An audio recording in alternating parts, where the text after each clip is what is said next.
Na aula de hoje, o Física Mais vai te explicar absolutamente tudo o que você precisa saber sobre esse instrumento, o violão. Então, para começarmos, eu vou te dar aqui umas noções gerais de como é que essa criancinha aqui funciona. O violão é um instrumento de corda, ele tem 6 cordas, e essa caixa aqui, ela tem um buraco, ela é chamada caixa de ressonância. Como é que o som é produzido no violão? Ao bater nas cordas, essas cordas vão vibrar. Essa vibração vai ser transmitida para o ar, que vai vibrar junto com as cordas. Então, bati aqui, a corda vibra, o ar ao redor também vibra, e esse ar vibrando, ele vai chegar nos teus ouvidos e tu vai identificar isso como som. Mas o que é interessante é essa caixa de ressonância aqui, ó, porque quando você bate, o som também entra, a vibração do ar também entra dentro dela, e a caixa de ressonância aumenta a amplitude da onda que foi formada nessa corda aqui. Então a caixa de ressonância aumenta a amplitude da onda produzida pelas cordas. Ferinha, se liga no que eu vou te dizer. Toda vez em que se falar em amplitude de onda, você tem que relacionar sempre a energia transmitida pela onda. Quanto maior a amplitude da onda, maior a energia que ela carrega. Então, se não houvesse essa caixa de ressonância aqui, o som sairia fraquinho, sairia com pouca intensidade, ou seja, amplitude muito baixa. Então, essa caixa de ressonância aqui, ela serve para encorpar esse som. E é ela que dá também a qualidade do som produzido por violões. Então, existem violões muito caros devido à madeira, essa madeira aqui que dá a qualidade, o timbre do teu instrumento musical. A nota musical, toda vez que a gente fala em nota musical, a gente quer falar sobre frequência. Mais uma vez, Ferinha, se liga. Nota musical, frequência. O que é que uma nota musical tem diferente da outra? Somente, basicamente, a frequência. Então, aqui eu estou produzindo uma frequência e aqui eu estou produzindo outra frequência. E se liga na dica que eu vou te dar aqui, ó. Quanto maior a frequência produzida por uma nota, mais aguda ela é. Então, se liga aqui. Nota aguda, alta frequência. Nota aguda, alta frequência. Nota grave, baixa frequência. Nota grave, baixa frequência. Tá? Então, toda vez que nós falarmos em nota musical, estamos associando sempre a frequência produzida por cada uma dessas vibrações aqui. Joinha? Acorde musical é um conjunto de notas tocados juntos. E esse conjunto de notas ele se sobrepõe formando o que a gente chama de acorde musical. Por exemplo, essa aqui é a nota de Dó. Isso aqui é uma nota de Dó. Ok? E esse aqui é o acorde de Dó. Acorde de Dó. Veja que são várias notas tocadas juntas, tá? E aqui a nota de Dó. Outro exemplo, essa aqui é a nota Mi. E esse aqui é o acorde Mi. Deu para sacar a diferença? Então, 3 conceitos para a gente começar a brincadeira. Caixa de ressonância, nota musical sempre associada à frequência e acorde musical, um conjunto de notas tocadas. Quando nós tocamos a corda do violão, nosso olho não consegue notar, mas essas cordas aqui produzem o que a gente chama de onda estacionária. Por que estacionária? Porque essa onda ela não se propaga, ela simplesmente fica vibrando aqui. E o nosso olho não consegue notar isso. Então, toda vez que eu toco uma dessas cordas aqui, eu estou produzindo o que a gente chama de onda estacionária. Se liga no vídeo produzido pela minha aluna Yasmin França. Olha que coisa bacana.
Que coisa bacana, hein? Então, cada ondinha que você viu aqui nesse vídeo, cada barriguinha é um modo de vibração que a gente chama de harmônicos. Tá? Então, isso aqui é o formato de uma onda estacionária. Veja que ela não se propaga daquela forma que a gente imagina, ela sempre fica vibrando para cima e para baixo. Então, quando você tem apenas uma barriguinha, a gente diz que esse é o chamado primeiro harmônico. Ele é o primeiro harmônico. Então, note, o primeiro harmônico dentro de um comprimento L, tá? Ele tem apenas meio comprimento de onda. É bom tu se lembrar que um comprimento de onda é barriguinha para cima, barriguinha para baixo. Isso é um lambda, ou seja, um comprimento de onda. Portanto, se nós temos apenas uma barriguinha, isso aqui é meio comprimento de onda. Então, primeiro harmônico, meio comprimento de onda. Segundo harmônico produzido, veja que você já tem uma barriguinha para cima, uma barriguinha para baixo. Então, eu tenho meio lambda mais meio lambda, ou seja, eu tenho dois meios comprimentos de onda. Dois meios comprimentos de onda são dois harmônicos. Veja que aqui eu já é o terceiro harmônico. Eu tenho uma barriguinha para cima, uma para baixo, uma para cima. Tá? Então eu tenho meio comprimento de onda, mais meio comprimento de onda, mais meio comprimento de onda. Ou seja, eu tenho 3 meios comprimentos de onda. Esse é o formato de uma onda estacionária que aparece lá no violão. A gente vai falar mais detalhes sobre o que são esses harmônicos e o que é que ele significa na construção das notas musicais. Então, evidentemente, eu posso generalizar. Primeiro harmônico, 1 lambda sobre 2. Segundo harmônico, 2 lambda sobre 2. Terceiro harmônico, 3 lambda sobre 2. Enésimo harmônico, N lambda sobre 2. Se eu fizer uma operaçãozinha algébrica aqui e isolar o lambda, tá? Você vai ver que o lambda vai ser 2 vezes o comprimento da corda dividido pelo número do harmônico. Guarde isso aqui que isso vai ser importante para a gente. São duas equações da velocidade da onda extremamente importantes para que a gente consiga entender essa brincadeira. A equação geral da ondulatória, velocidade de uma onda igual a lambda vezes f, ou seja, o comprimento de onda vezes a frequência. E essa aqui é chamada equação de Taylor.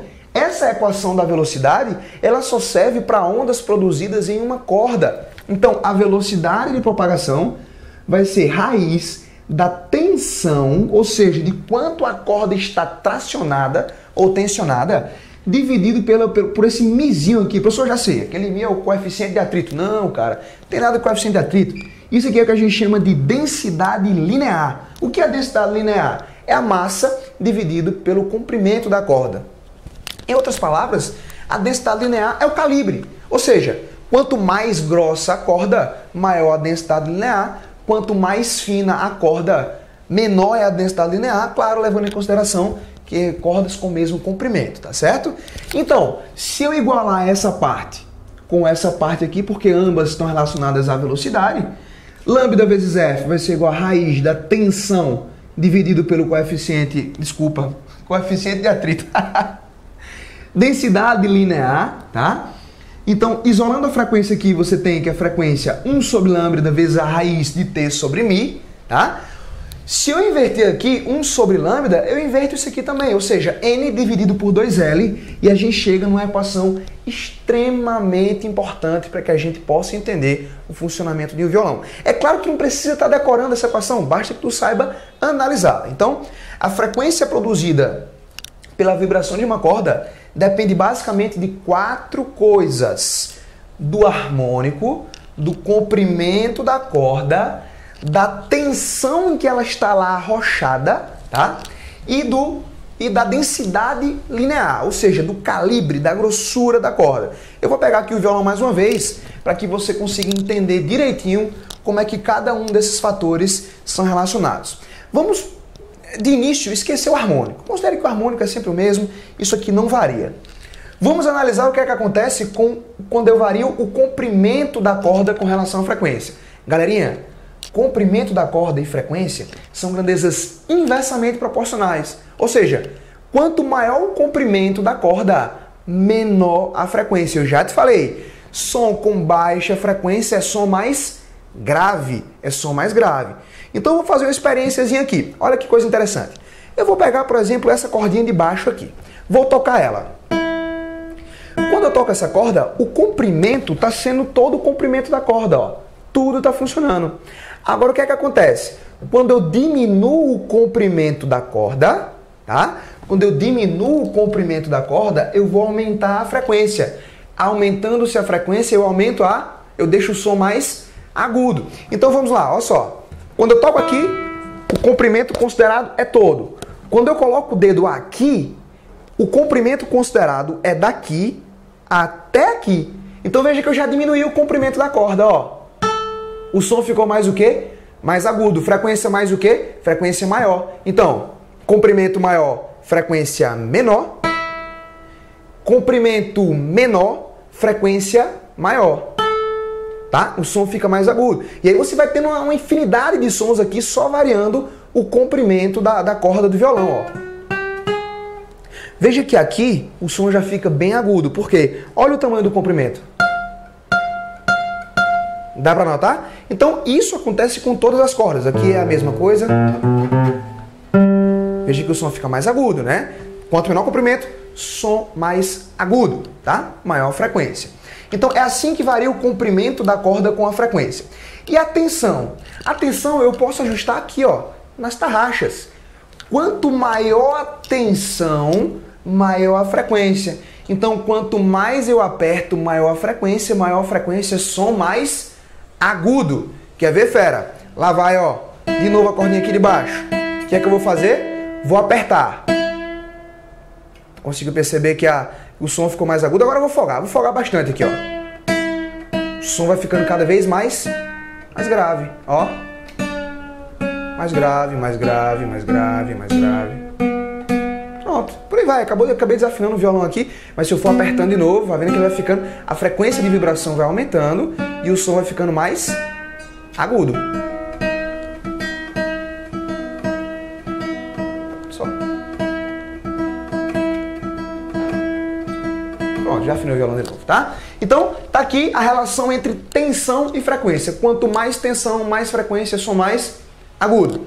Beleza. E a densidade linear? A densidade linear tem a ver com o calibre da corda. Então, veja, essa corda aqui, a corda de baixo, ela é fininha. Ela é uma corda fininha, ou seja, baixa densidade linear. E essa corda aqui de cima, ela é uma corda mais grossa. Corda mais grossa, maior densidade linear. E olha que interessante, quanto maior a densidade linear, ferinha, quanto maior a densidade linear, menor a frequência.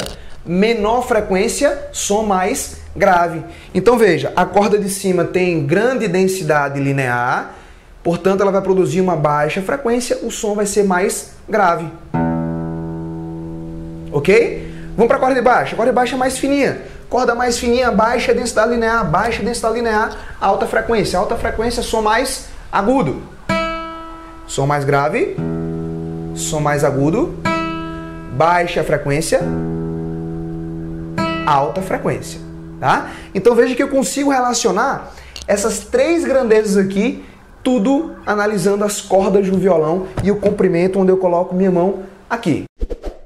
Para falarmos um pouco de harmônico, é importante que você note o seguinte.